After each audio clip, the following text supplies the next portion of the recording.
전통적으로 11월 달 장이 또 원래는 좋았거든요. 기대를 잔뜩 했는데 11월 달 장이 좀 별로였죠. AI 버블이 또 재확산되는 분위기가 있기 때문에 내년 한 2, 3월 정도에선 주춤하다가 극적으로 제일 정점을 찍는 건 좀 내년도 2분기 중이라고 생각을 하고 있어요. 삼성전자는 이제 캐파도 클 뿐만 아니라 다양한 빅테크들과의 관계를 갖고 있기 때문에 HBM4에 대한 양산 이슈까지도 거의 근접했다. 이재용 회장이 어쨌든 전방위로 뛰면서 다른 수요처가 강력하게 대두되는 거는 실적에 대한 뭐 긍정적인 사인이 분명히 나오는 거고, 역시 진짜 한 10만 원대 후반까지도 가도 무리 없지라고 생각하는.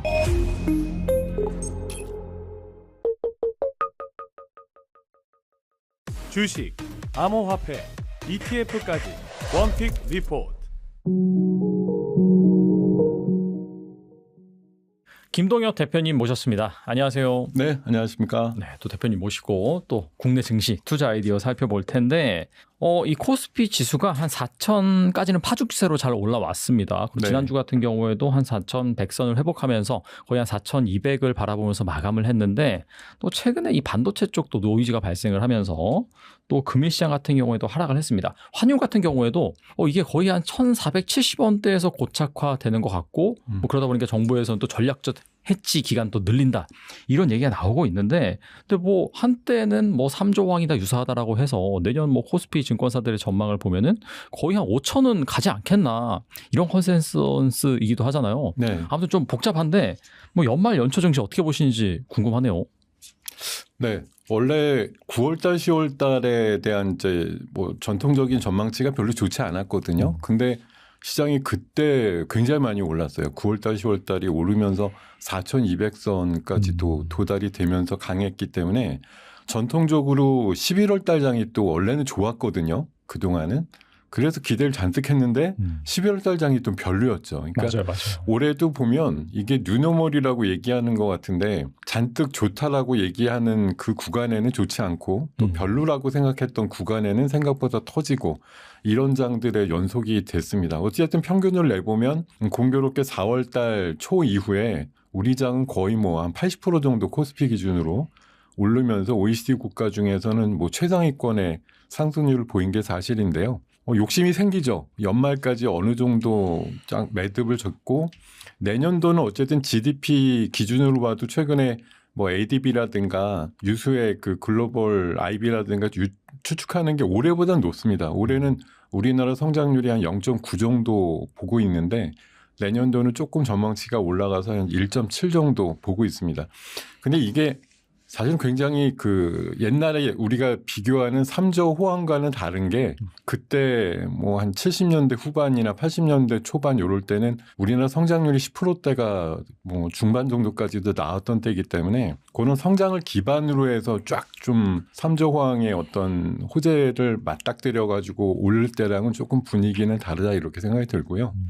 최근에 이제 11월 넘어서면서 좀 기대보다 못 미치다 보니까 12월 들어서는 거래량이라든 거래 대금이 좀 줄어들고 있는 양상이거든요. 그러니까 지금 일부 섹터에 대해서는 굉장히 뭐 즐거운 흐름과 또 신고가 모습이 나오긴 해도 그게 좀 한정돼 있어요. 그리고 방금 말씀 주신 대로 이번 주말 통해 가지고 AI 버블이 또 재확산되는 분위기가 있기 때문에 이 주기가 한 2, 3년 지금 AI를 키워드로 해서 오른 장세인데, 자꾸 버블론과 아니다가 맞닥뜨리는 요 주기가 계속 짧아지고 있어요. 그건 뭐냐면 지금 한 2, 3년 해보니까 정말 안 된다. 그러니까 투자는 계속 하고 있는데 뭐 나오는 산출은 없다라는 걸 이제 자각하는 사람들이 나오다 보니까 계속 버블론과 또 지속적으로 투자를 해야 된다가 맞닥뜨리는 현상들이 좀 자주 나오고 있어서, 물론 내년도 바라보는 뭐 글로벌 IB나 우리나라 뭐 정책적인 의지나 이런 것들은 기본 5천에 뭐 JP모건이나 최근에 맥쿼리 같은 데서는 6천도 가능하다, 이런 얘기들 나오거든요. 사실 지금 삼성전자나 하이닉스 내년도 영업이익 전망치라든가 이런 것들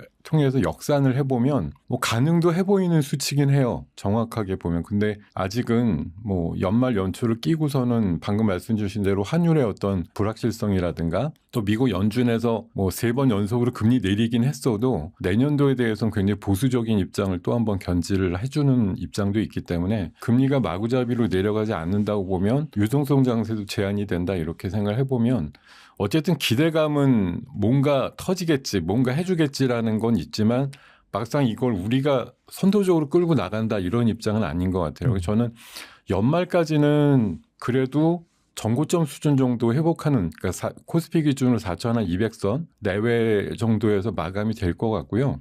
내년 한 2, 3월 정도에서는 주춤하다가 극적으로 제일 정점을 찍는 건 전 내년도 2분기 중이라고 생각을 하고 있어요. 그때 여러 가지 뭐 정치적인 사회적인 이벤트들도 있고 여러 가지 감안해 보면 그 실적의 어떤 컨섬션부를 보여주는 것도 결국 1분기 실적이 나오는 게 4월 한 초중순에서 5월 달이기 때문에 그것들 바탕으로 해서 가장 임팩트 있게 오를 수 있는 건 빠르면 6월 말이고 조금 더 연장된다고 하면 7월 초 그 정도까지 갈 수 있는 최고회장이 나올 것 같다라고 생각하고 있습니다.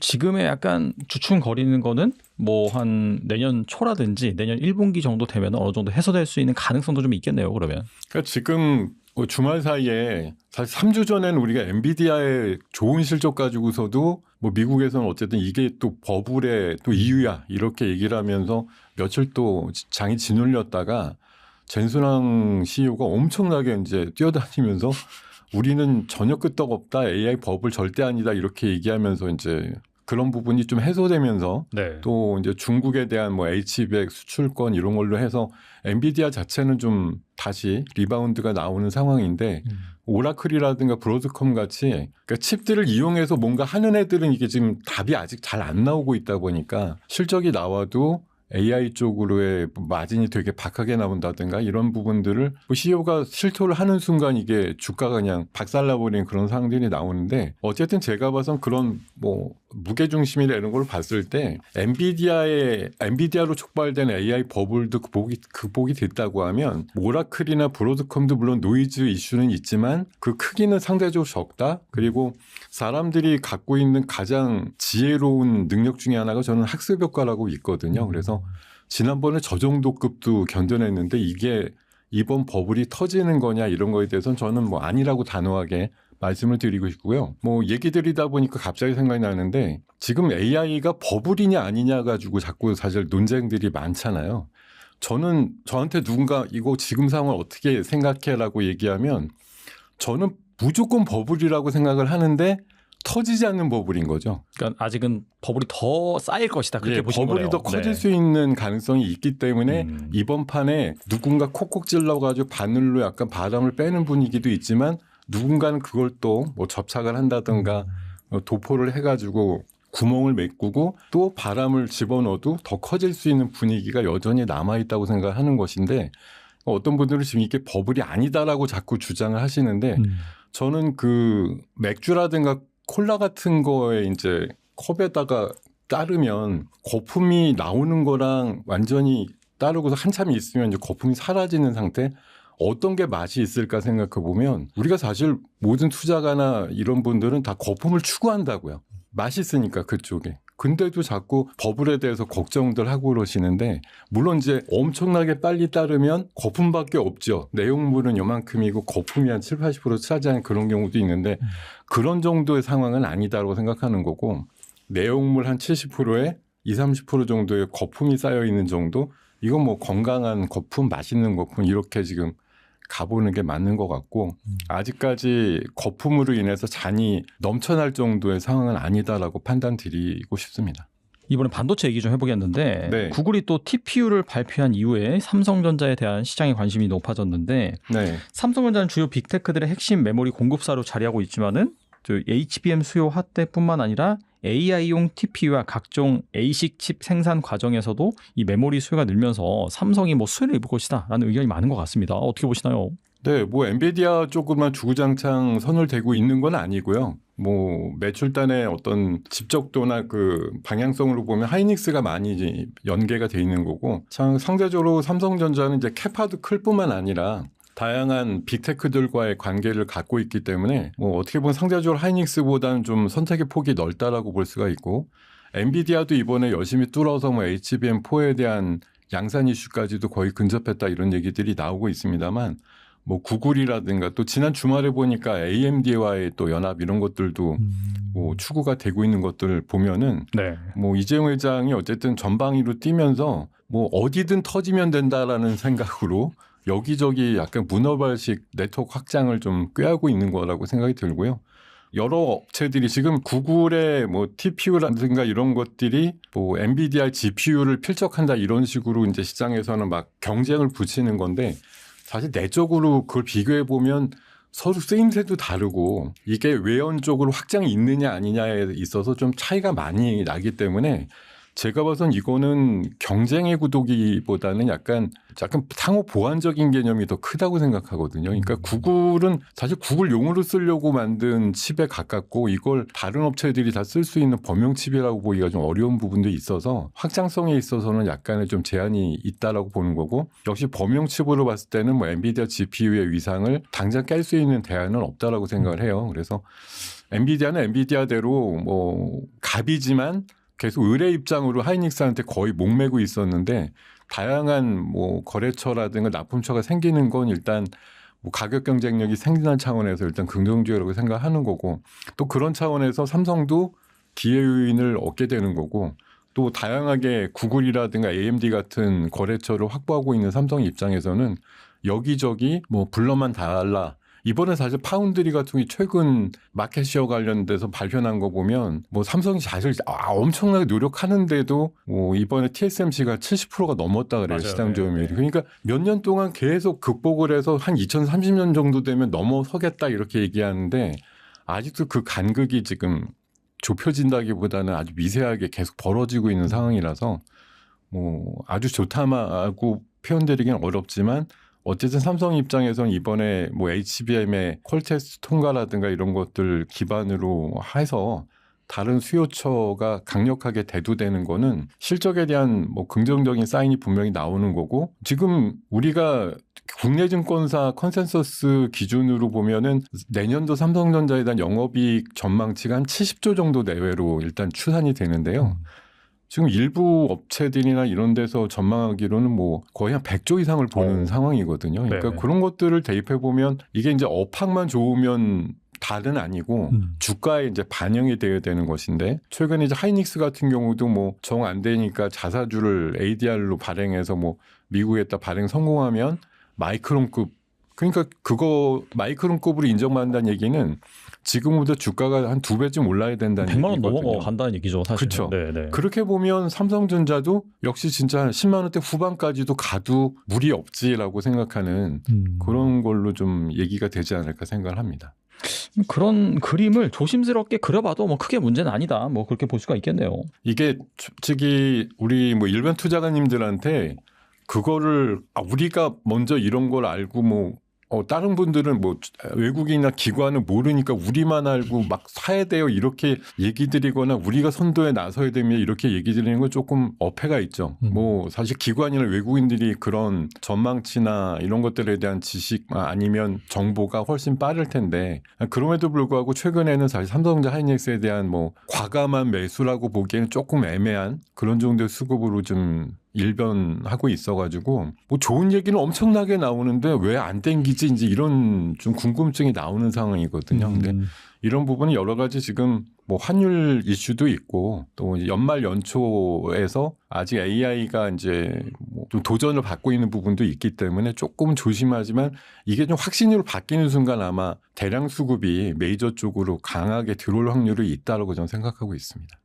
그러면은 이게 결과적으로는 아직 확신이 안 돼서 그렇다라고 볼 수 있는 건지 아니면 매크로 환경이나 그런 것 때문에 약간 순환매 관점에서 좀 유동성이 부족해서 좀 반도체가 안 오르는 건지 어떻게 보세요? 그러면 일단은 두 가지가 다 겹쳐 있다고 봐요. 유동성도 뭐 금리 내리면 유동성 마냥 좋아지고 뭐 좀 거슬러서 보면 셧다운 해결됐으니까 달러 좀 풀리겠지라고 하고 있고 연준에서도 이번에 뭐 QE 비슷하게 달러 좀 공급하는 식으로 얘기 나오는데 누가 이렇게 쟁겨놓는지 모르겠는데 생각보다 시중에 돌아다니는 어떤 현금성 자산이 굉장히 좀 줄어 있다는 생각이 많이 들어요. 그러니까 뭘 위해서 비축을 하고 시장에 돌리지 않는 건지 돈은 말 그대로 돌아야지 돈인데 생각보다 풀린 거에 비해서 안 돌고 있는 시장 이렇거든요. 그러니까 지금 분명히 우리나라장도 보면 부동산에서 좀 넘어온 돈 뭐 포함해서 예탁금도 상당히 많은 수준이라고 얘기 많이 하는데도 최근에 11월 달에 그 조정세를 거치면서 양쪽 거래 대금이 많이 좀 줄어들고 있는 상황들이 잘 개선이 안 되더라고요. 그래서 네.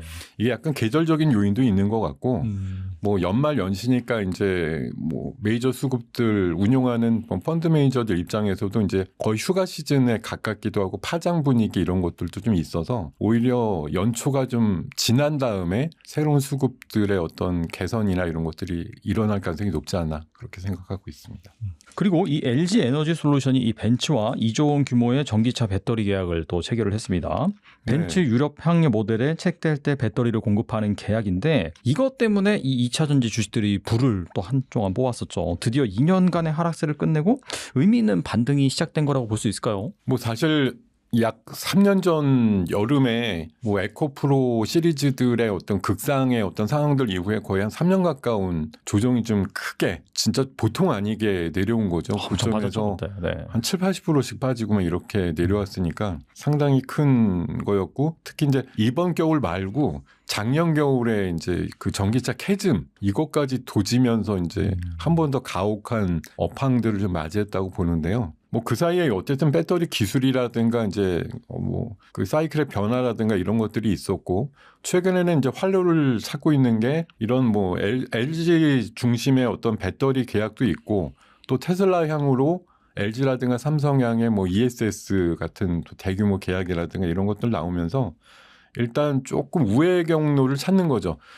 전기차에 대한 캐즘이 지금 사라졌다는 분도 있고 아니라는 분도 있는데 어쨌든 우회 경로를 통해서 특히 이제 AI를 하는데 에너지들을 좀 저장했다 써야 된다 이런 개념이 확장이 되고 테슬라 같은 경우도 사실 수익의 대부분은 ESS 쪽에서 이제 실질적으로 올리다 보니까 ESS라든가 또 최근에 이제 휴머노이드 로봇의 뭐 상용화라든가 이런 것들이 나오면서 그쪽에 들어가는 배터리 이런 쪽으로 길이 좀 열린다라고 하면서 2차 전지가 좀 길을 찾았다 이런 개념입니다. 물론 아직까지 상대적으로 그 매출단의 비중을 감안해 보면 그렇게 크지는 않습니다.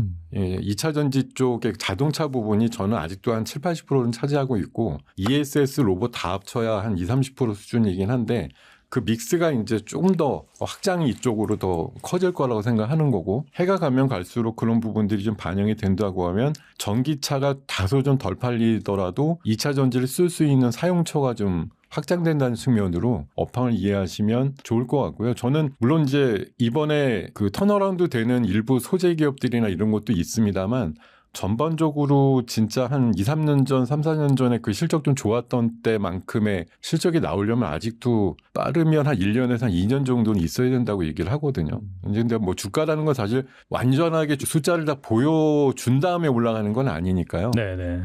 최근에 의미 있는 반등이 충분히 나오고 있는 거고 이 바닥을 다시 찍어올 확률은 저는 별로 없다고 생각해요. 그래서 저점과 고점이 살살 높아지는 그런 추세적인 반등이 유지는 되고 있다. 근데 다만 2차 전지가 제일 재밌느냐라는 건 좀 따져봐야 됩니다. 최근에 올라가는 면면을 봤을 때 2차 전지도 물론 B를 받아서 올라갈 때도 있지만 다른 더 뭐 재미있고 즐거운 섹터들이 앞장서서 도망가는 그런 섹터들이 나오면 2차 전지가 제일 넘버원은 아니다 이런 인식도 있거든요. 그러니까 바닥에서 물론 대량으로 엄청나게 빠졌기 때문에 일부 뭐 데스켓 바운드라고 얘기하는 분들도 있는데 어쨌든 꽤나 이제 바닥에서 올라온 것도 사실인데요. 지금부터 한 단계 더 올라가려면 결국은 AI를 기반으로 해서 데이터 센터의 증설과 함께 ESS의 엄청난 이제 증설 이슈, 또 로봇의 상용화가 훨씬 더 빨리 되는 이슈 이런 것들이 된다고 하면은 2차 전지 사이클도 훨씬 좀 빨라질 것이다 이렇게 판단드리겠습니다. 최근에 보면 에코프로랑 에코프로 BM 원래 이제 강세였던 주식들이 네. 무섭게 불을 뿜고 있는데 뭐 네. 그렇다면 ESS 쪽 모멘텀이 커지니까 이런 쪽을 좀 잘 봐야 되나요? 어떤 주식을 좀 보면 좋을까요? 지금 대표적으로 말씀 주신 대로 에코프로 시리즈들이 역시 이제 결자해지 이슈로 해서 바닥에서는 뭐 더블 시세 정도만큼도 올라오고 이러거든요. 그래도 이제 고점에서 내려온 거 생각해보면 아직도 멀었다인데 아마 그네들도 최근에 에코프로 같은 경우는 뭐 그 미국 현지 공장까지 만든다고 할 정도로 적극적인 모습들이 나오고 있어서 아마 관세 이슈라든가 이런 것들에서 좀 비껴나가거나 이게 사실 뭐 지금 미국하고 중국 간의 관세 부분이 약간 이제 누그러지긴 했죠. 그 히토류 가지고 아주 중국이 윽박지르다 보니까 미국이 한 1년만 꾹 참자 이런 식으로 바뀌긴 했는데 계속 그 미국에선 내재적으로 봤을 때 한 1, 2년 내로 중국 쪽으로부터의 어떤 그 공급망을 굉장히 단절하려고 하는 노력들이 계속 될 거거든요. 아마 빠르면 아마 1년 뒤, 늦어도 한 2년 뒤쯤 되면은 진짜 또 대판 싸우거나 이렇게 될 거예요. 아마 미국이 히토류에 대한 밸류체인을 나름대로 뭐 어렵지만 갖춘다고 하면 그 부분은 더 빨리 올 수도 있다고 생각이 드는데 그런 부분들을 이제 대비하기 위해서는 어찌됐든 우리나라 산업의 공동화도 좀 우려되지만 당장 회사 입장에서는 미국의 현지화 전략을 가는 게 일단 유리하니까 뭐 그런 쪽으로 가는 기업들은 주목을 할 만하다 생각이 들고요. 그런 의미에서 보면 에코프로나 에코프로 BM 이외에 저는 포스코 퓨처엠이라는 양극재, 음극재 다 공유하는 회사거든요. 네. 근데 지금 뭐 캐나다 쪽에 GM하고 합작으로 공장, 양극재 공장도 하고 있고요. 음극재 공장도 우리나라 국내에 또 크게 짓고 있는 부분들이 있어서 양극재, 음극재 이제 지금은 이제 중국에서도 그 리튬 가격이 이제 회복되는 부분들이 좀 있어서 소재단의 기업으로 봐서는 좀 포스코 퓨처엠이 좀 비전이 내년도에 있다라고 생각을 드리고요. 방금 말씀드린 대로 ESS 쪽 분야도 분명히 중요한데 이게 ESS나 뭐 그런 것들이 이제 발열 문제 같은 것들 옛날에 우리나라가 원래 ESS 최대 강국이었다가 화재건 때문에 ESS를 포기하는 사이에 중국이 치고 들어와서 지금은 70-80% 점유율인데 이걸 다시 우리나라가 미국 시장 중심으로 찾겠다 이래서 최근에 LG라든가 삼성이 그 틈새를 굉장히 노려서 일부 수주를 따내고 있는데요. 원래 그 국내 유일 순행식 ESS 냉각 시스템을 갖고 있는 그 한중 NCS라고 있습니다. 그 기업이 원래 삼성 SDI랑 협업을 많이 했었는데 일주일 전에 LG 에너지 솔루션의 벤더로도 또 등록이 됐더라고요. 그래서 아마 양 회사들도 ESS, 불 안 나는 ESS 이런 것들 하기 위해서는 기존의 공냉식보다는 순행식에 접근이 좀 필요하다는 관점에서 보면 동사가 수혜를 입을 가능성이 높다 이렇게 판단드리겠습니다. 그리고 트럼프 행정부가 AI에 이어서 이 로봇 산업을 지원한다는 소식에 국내 로봇주들이 일제히 상승을 했습니다. 이 로봇주는 어떻게 보세요? 로봇은 사실 제가 너무 빨리 얘기 드리잖아요. 작년 초부터 로봇 얘기하다가 한동안 좀 안 올랐는데 왜 로봇 얘기 계속했을까 이랬는데 올해 들어서는 로봇이 또 한 번 또 전성기를 맞이하고 있다고 볼 수가 있어요. 맞아요. 네. 특히 이제 올 초에 좀 강했다가 봄부터 초여름까지 좀 조용했다가요. 네. 8월 달에 우리 쪽에서 이제 의미 있는 그 법안이 하나가 통과가 됐죠. 노란봉투법이라고 하는 법안이 8월 그 중순 정도에 통과된 이후에 갑자기 누가 얘기 안 했는데 로봇주가 갑자기 이제 불기둥이 생긴 거예요. 맞아요. 네. 네, 기억나실 겁니다. 그러고 나서 이번에 11월 달 중순부터 또 올라올 때도 결국은 노란봉투법의 시행령이 또 만들어지면서 이게 또 촉발이 됐고요.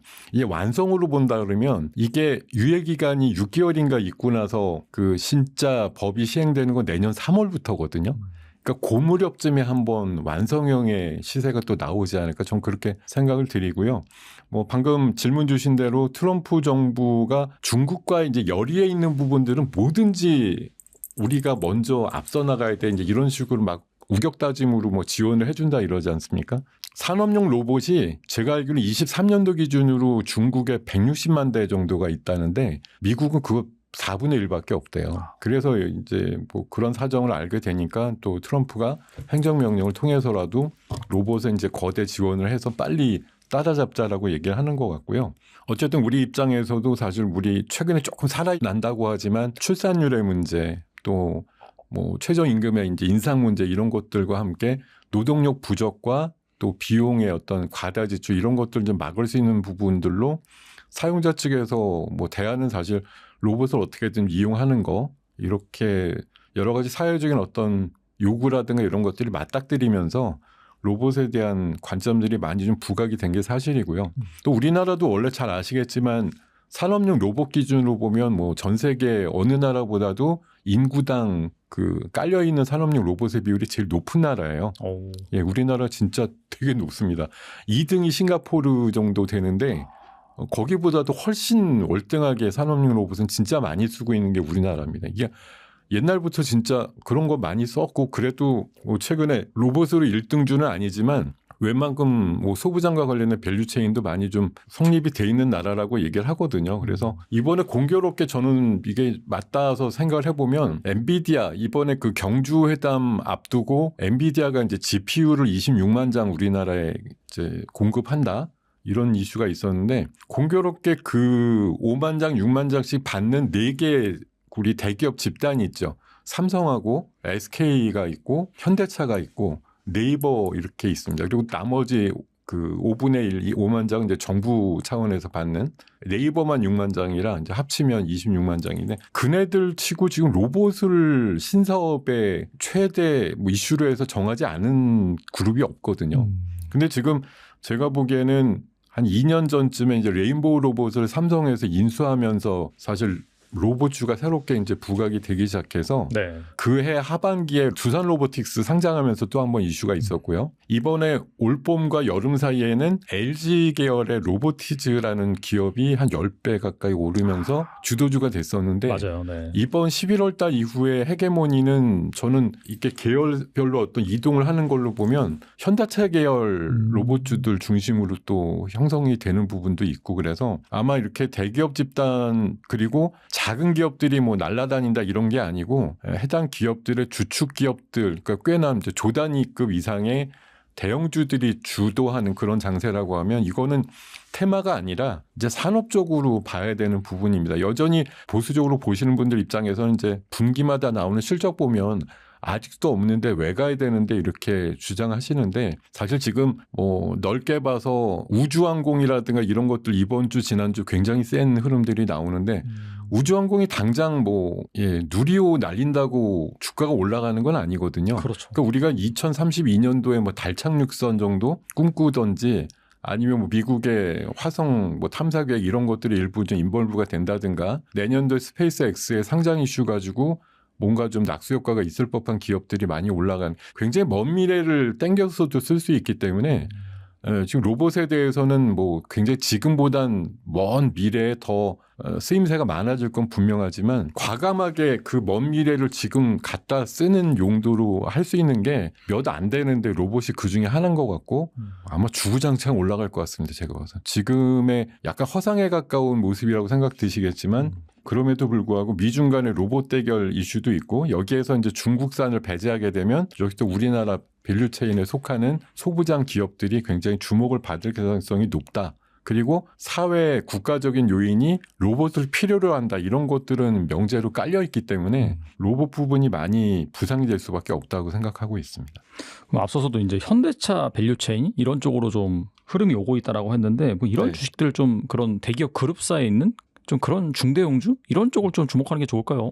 그렇게 좀 됐으면 좋겠어요. 이번에 그 우리 시장이 2,000대에서 4,000까지 올라오면서 유의미했던 좀 특징적이라는 게 저도 뭐 이쪽에서 계속 보면서 느끼는 건 우리가 옛날에 뭐 테마주다 이런 흐름들이 나오면 항상 그 뭐 시가총액 1,000억, 2,000억 요 정도 되는 회사들 중에서 뭐 재빠르게 올라갈 수 없나 이런 것들 보는 게 좀 주류의 움직임이었는데요. 최근에 보면 반도체 올라가면 솔직히 삼성전자 하이닉스가 제일 싸고 제일 많이 올라가고 실적이 제일 좋아지는 기업이다.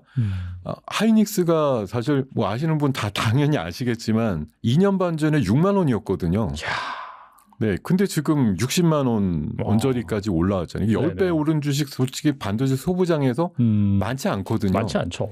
네. 그러니까 물론 그만큼 지수가 올라오면서 지수 관련된 대형주들이 올라온 것도 맞는데 이번 장은 특히나 어떤 섹터에 있으면 굉장히 중대형급들이 주인공이 돼갖고 올라가는 섹터 그러니까 어떤 흐름들을 많이 보여줬거든요. 그래서 저는 로봇도 사실은 생각대로 보면 우리 옛날에 그 뭐 TV 끝날 때 애국가 장면 나오면 맨날 그 자동차 조립하는 그런 뭐 로봇 같은 거 막 이렇게 불꽃이 튀는 그런 화면들 많이 보셨을 텐데 사실 로봇 그런 뭐 HD, 현대중공업 이런 애들이 원래 로봇주의 중심이 되어서 올라가는 게 맞고 LG전자 같은 게 사실 올라가는 게 맞는 것 같은데 아직 그 정도는 아니더라도 이번에 그 사이클의 상황을 봤을 때 현대차 계열이나 이런 것들 사실 휴머노이드를 많이 지금 뭐 테슬라도 그렇고 많은 업체들 같은 경우에 뭐 피규어 AI나 이런 회사들과 연동되는 뭐 그 유럽의 BMW라든가 이런 데 보면 다 자동차 조립 쪽으로 먼저 사용을 많이 하기 때문에 네네. 어떻게 보면 삼성이나 SK 쪽보다는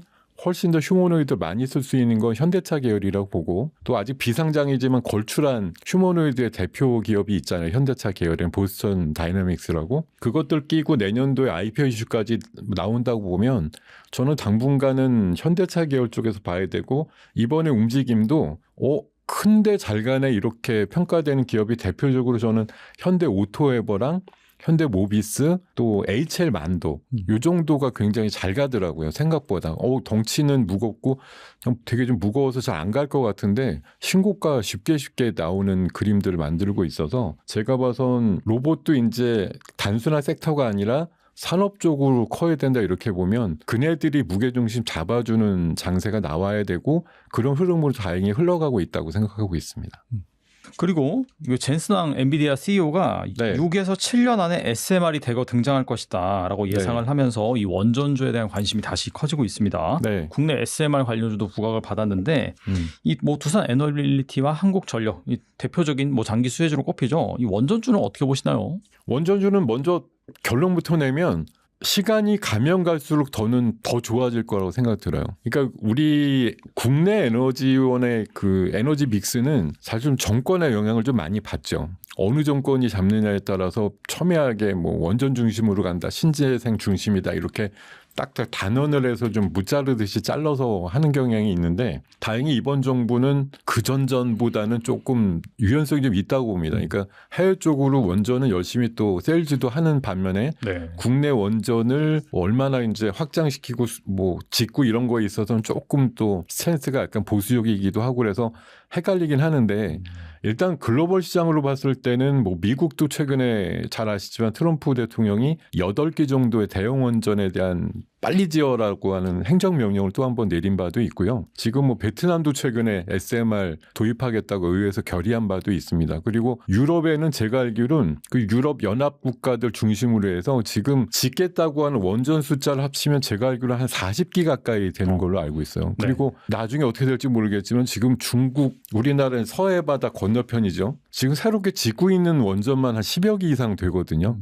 그 정도로 사실 전 세계가 원전 르네상스에 가깝다고 보는 거고 어쨌든 진영 논리들이 요새는 발동을 하다 보니까 뭐 서구 진영 중심으로 해서 원전을 짓겠다는 나라들이 수두룩하게 많은데 그네들이 실제 선택할 수 있는 선택지가 거의 없어요. 미국 같은 경우는 원천 기술을 주장하지만 수십 년 동안 지어본 적이 없거든요. 그러니까 지금 실제적으로 질 수 있는 나라는 프랑스랑 우리나라랑 일본 정도인데 이거 일본은 잘 아시겠지만 그 사고 터진 이후에 그네들의 모델을 누가 써서 지으려고 하는 건 아니기 때문에 실질적으로 사실 대안이 없죠. 그래서 우리나라가 할 수 있는 역할은 분명히 많아질 거라고 보는 거고 이게 당연히 이제 문제는 그냥 짓기로 해서 뭐 행정명령하면 바로 다음 달에 져지는 문제가 아니고 젠슨왕도 얘기한 것처럼 6, 7년 정도 이후라고 얘기를 했으니까 아마 본격적으로 상용화 뭐 SMR이든 이런 것도 조금 일찍 짓는다 그래도 한 2030년 정도쯤 되면 이제 상용화 모델이 좀 나오고 할 텐데 뭐 시장이란 데는 역시 마찬가지예요. 5년이나 남았으니까 거들떠보지도 않아야겠다 이렇게 생각하는 것이 맞느냐? 아니면 지금 이미 뭐 부지를 선정하고 어떤 공사가 시작되게 되면 그것들로 인해서 또 먼저 도입이 되는 부분들 장비라든가 이런 것들에 대한 기대감들 나오기 때문에 저는 물론 오늘 시점에서는 원전주가 좀 별로긴 했지만 장기적인 관점으로 봐서는 원전은 꼭 우리나라가 좀 부흥시켜야 될 에너지원이기도 하고 또 그만큼 능력들도 있고 그런 준비가 돼 있는 기업들이 상당히 많다고 생각 들기 때문에 이게 사실 올 상반기 중에 우리 시장이 뭐 흔히 말해서 조방원이라고 많이 얘기했잖아요. 예. 조선과 방산과 원전 중심으로 한 2년 정도의 이제 대사이클을 맞았다 이렇게 얘기를 하는데 생각보다 조선 방산이 한 2년 전부터 큰 사이클을 맞아서 큰 흐름이 나왔다고 보면 원전은 제가 봐선 이제 사이클이 시작되기 시작했다라고 좀 보는 시각이라서 앞으로 더 좋아질 것이다라고 저는 생각하고 있습니다.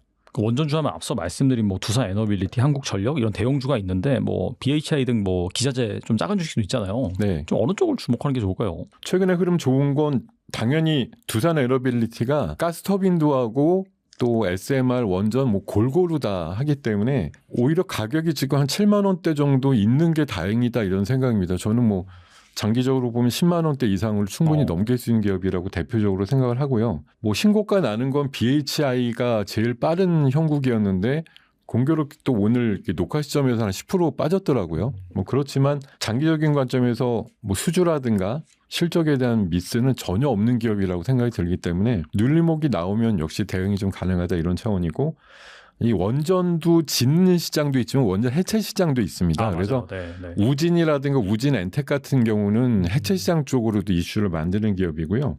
그리고 원전 SMR 쪽 기술 관련해서 오르비텍이라는 종목이 요새 좀 기세가 좋더라고요. 이 정도까지 보시면 충분히 좋을 것 같습니다. 앞서서 조방원 말씀해 주셨는데 네. 뭐 아무래도 지정학적 리스크가 완화되고 단기 급등에 따른 가격 부담이 쌓이면서 이 조선주나 뭐 방산주 같은 경우에는 약간 박스권에 갇혀 있는 그런 모습인데 어떻게 네. 보시나요? 그러니까 앞서서 우리 이제 얘기 드릴 때 장에 뭐 끊임없이 돈이 유입이 돼서 어떤 것도 괜찮아 이렇게 뭐 무차별적으로 막 살 수 있는 유동성이 부여가 된다고 하면 조선과 방산도 지금 업황이 나쁘다는 얘기는 없거든요.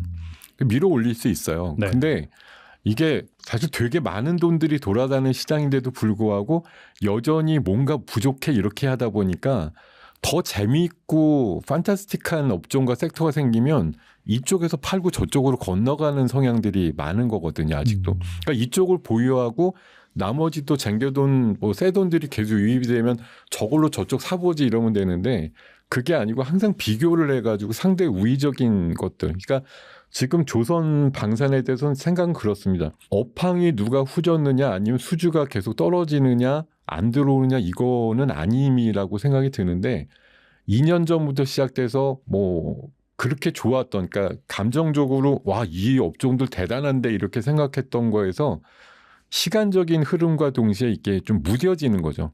아, 얘네들 좋긴 좋은데 우리가 그전에 봤던 수주라든가 이런 금액들의 어떤 차이들이 비슷한 금액이 들면 그것도 학습 효과예요. 그러니까 처음에 똑같이 1조짜리 계약이 있으면 와 1조짜리 계약했어 이렇게 하는데 몇 달 뒤에 1조짜리 계약하면 비슷한 거 했구나 이렇게 생각하는 정도로 감정적으로 놀라지 않으면 주가도 그만큼 무뎌지는 게 사실이라고 보는데요. 지금 상대적으로 AI라든가 이런 섹터들이 등장하고 나서 또 이런 것들이 잠깐 무뎌졌을 때 최근에 새롭게 올라가는 게 뭐 앞서서도 좀 말씀이 있었지만 바이오라든가 로봇이라든가 더 신기한데 신퉁방퉁한데 미래가 더 불확실한데 막 재밌단 말이에요. 올라가는 변동성들이 나오고 그러니까 중후장대 쪽으로 뭔가 숫자가 뻔히 보이는 기업에 대한 메리트 상대적으로 줄어드는 거예요. 그러니까 따박따박 버는 기업하고 갑자기 몇 년 있다가 엄청 벌 것 같은데 이런 거에 대한 신선한 시각하고의 차이라고 저는 생각을 하거든요. 그러니까 시장의 유동성이 무한대라고 하면 어떤 것도 무차별할 텐데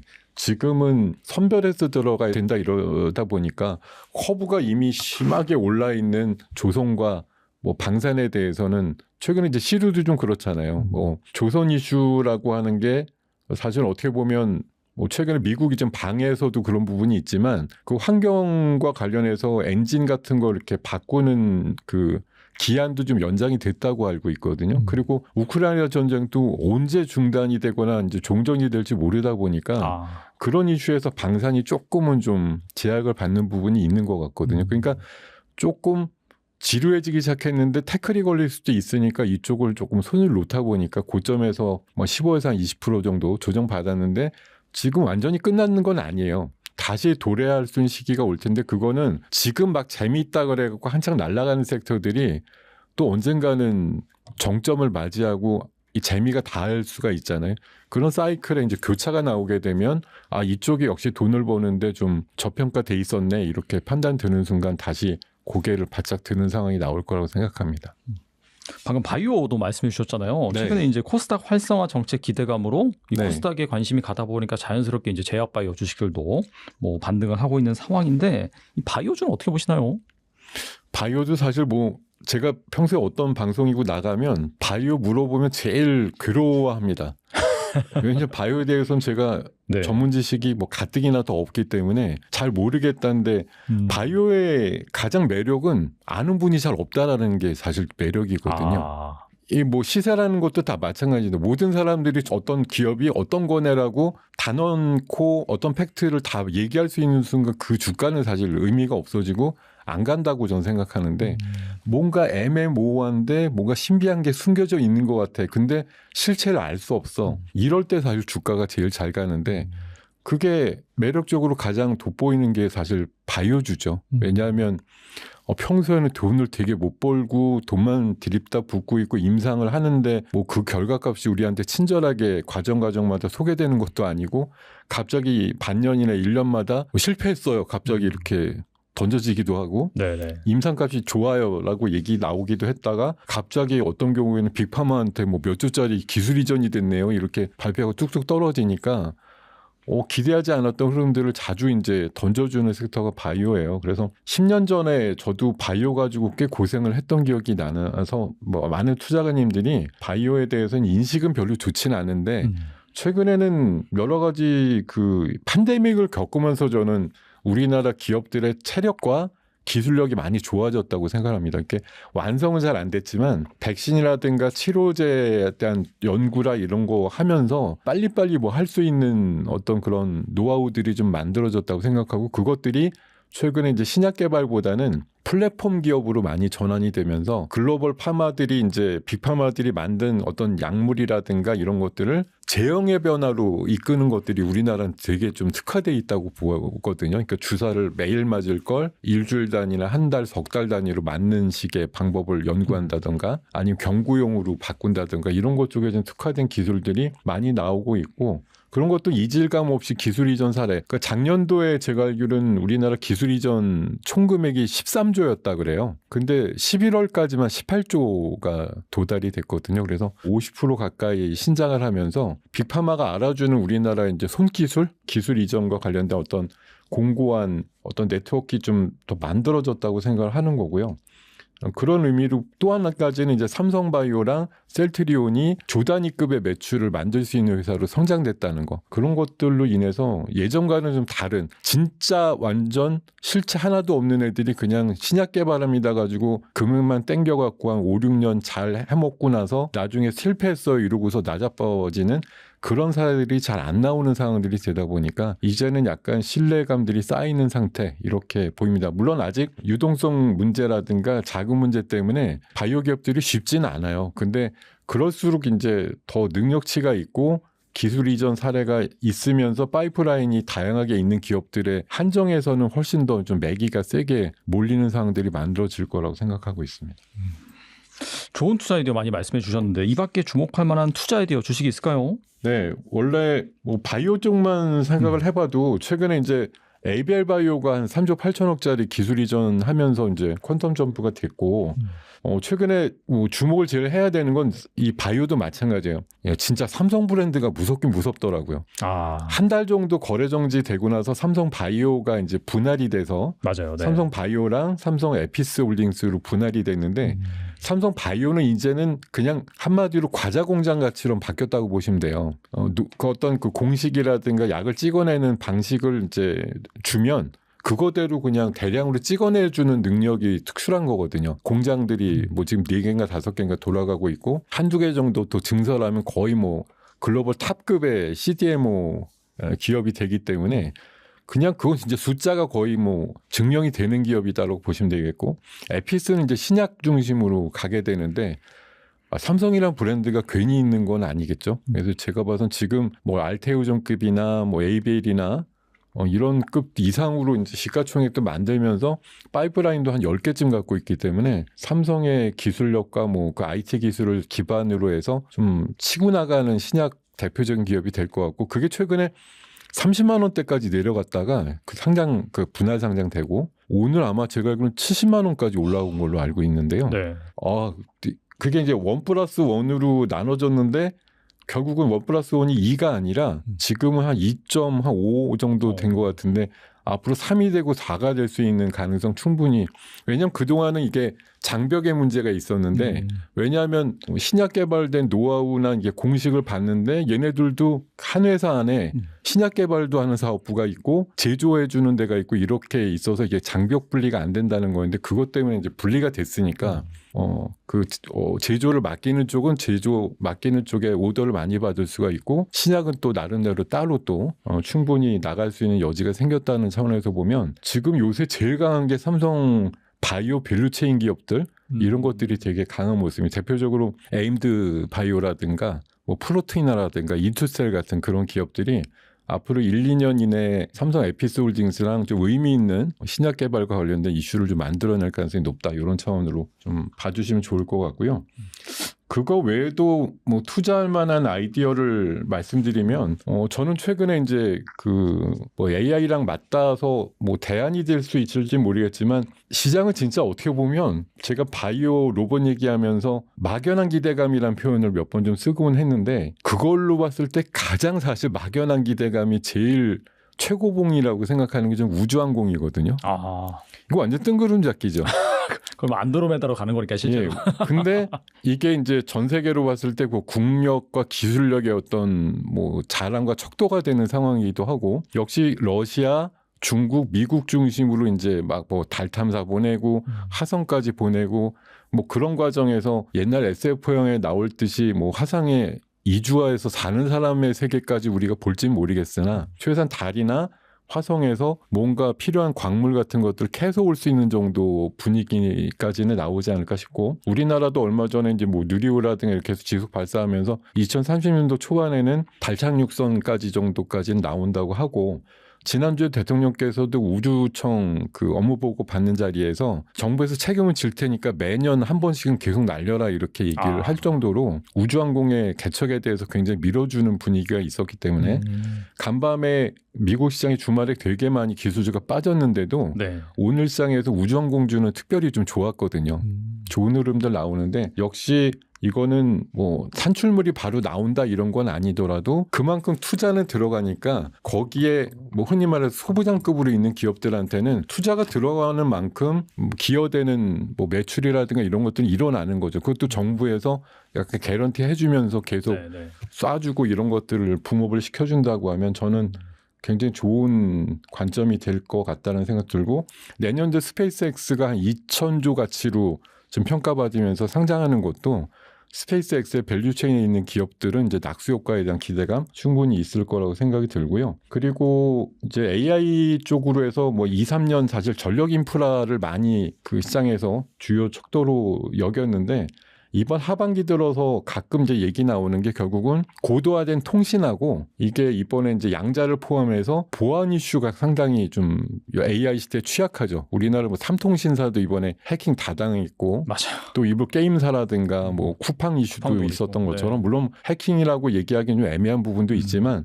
어쨌든 정보에 이게 이제 초연결의 시대가 되다 보니까 그러니까 초연결은 두 가지 의미예요. 되게 빠른 연결도 있고 하나는 연결이 다 이제 촘촘하게 돼 있다 보니까 한쪽에서 뭐가 펑크가 나면 다 마비가 되는 그런 현상이 나오거든요. 그러니까 이게 보안에 대한 선투자가 없으면 큰일 난다.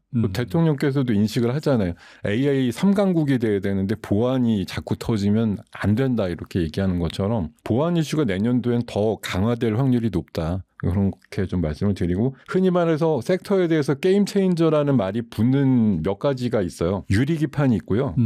양자 컴퓨터 쪽이 특히 게임 체인저라고 많이 얘기하는데 그게 괜히 붙는 게 아닙니다. 그게 현실화되고 상용화되는 순간 관련되는 그 산업이라든가 이런 거에 질적인 그 혁명이 좀 일어나는 분야이기 때문에 그거는 결국 시간이 가면 갈수록 더 현실화될 수 있다는 차원에서 내년도에 더 자주 나오는 단어이자 산업적으로 테마가 될 수 있는 가능성 충분히 있다라고 말씀드리겠습니다.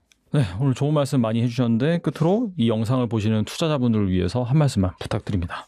와, 이거 연말 맞아서 네, 우리 달란트 가족님들과 함께 연말 상황에서 또 한 번 인사를 드리고 좀 모자라지만 제 의견을 말씀드릴 수 있는 기회가 부여된 것에 너무 감사드리고요. 자, 올해를 돌아보면은 저도 이 주식시장이라는 곳에 뭐 30년 이상 있었습니다만 처음 보는 지수를 맛봅니다. 네. 4,000이라는 높은 지수를 오래 맛볼 거라고는 좀 생각하지 못했는데 여러분과 마찬가지로 처음 보는 아무도 가보지 않은 길을 가다 보니까 여기에서 이제 생소함도 있고 또 새로운 도전 의식도 생기고 하는데 자 처음 가는 길이니까 너도 나도 아무도 모르죠. 미래에 대해선.